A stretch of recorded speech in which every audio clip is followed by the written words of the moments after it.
Hello, I'm Danielle from Addict. This is my first ever vlog.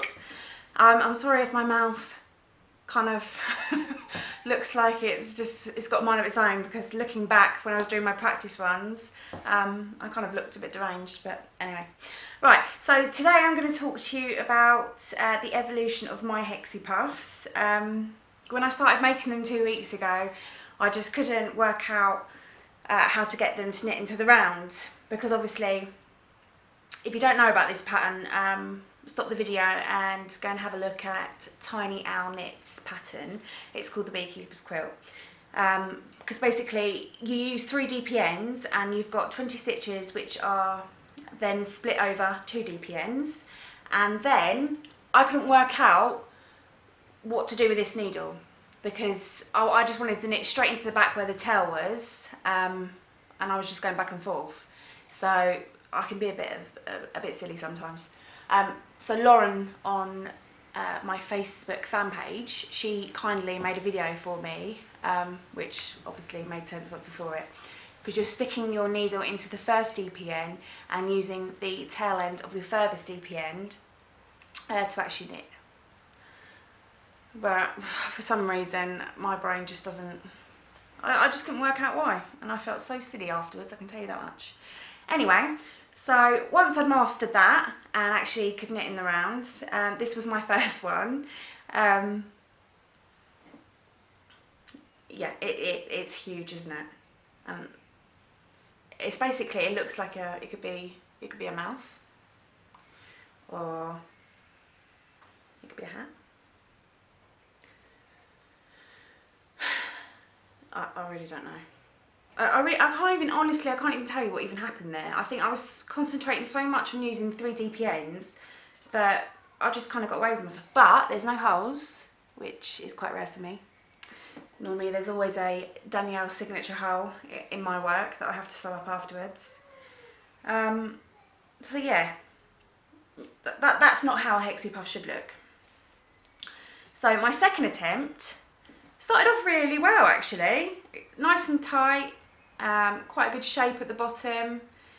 But I suddenly had this moment where I thought, hang on, I don't think that's actually supposed to be 40 stitches on each DPN. It's supposed to be 20. And so that was the halfway point.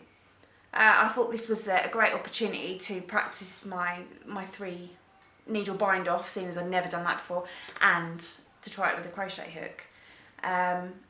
But after looking at it, I think it's quite cool, because it actually reminds me of my little pirate patch. So I think I'm gonna you know, like crochet a bit around here, and then I can stick it in the kids' sort of dressing up box. So on my third and final attempt, I actually cracked it, which is quite good for me. It's quite dark, but you can see, you know, nice clean lines.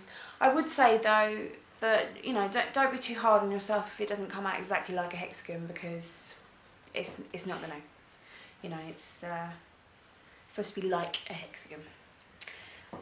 The other tip I would say is make sure when you're actually doing your increase and decrease rows that you pull them really, really tight, and that way you won't have any holes on your seams.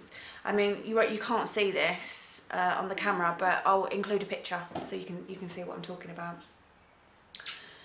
My third and final tip before leaving is, if you're like me, I get very, very, very easily distracted. I can, you know, be sitting there and suddenly I'll kind of glaze over like Bean from Rango, and I'll suddenly come back and I look down and I think, oh, what was I doing? Oh, have I already done the front row? Am I on the back row? Am I on increase or is it decrease? Oh, I don't know. So to save a lot of guesswork and a lot of hard growth for me, I recommend using a marker. Now, I don't like dangly things, not on like little projects. So I don't know if you can see that against the dark. Most probably not.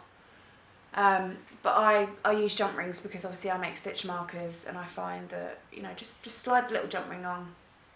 You know, it doesn't get in the way of anything. But it tells me when I've done it, I know that well, I just know where I am. I don't know why. It just helps me, even you know, sometimes I can look at it and from the position I know if I'm on an increase or a knit row. So I find it very handy. Anyway, I really hope that you enjoyed my vlog. It's been quite difficult doing this last piece because my 2-year-old, who you can hear grunting in the corner, wants to play. So I'm going to go. Like I said, I hope you enjoyed it. I can't wait to see what you all come up with today. Okay, thank you. Bye.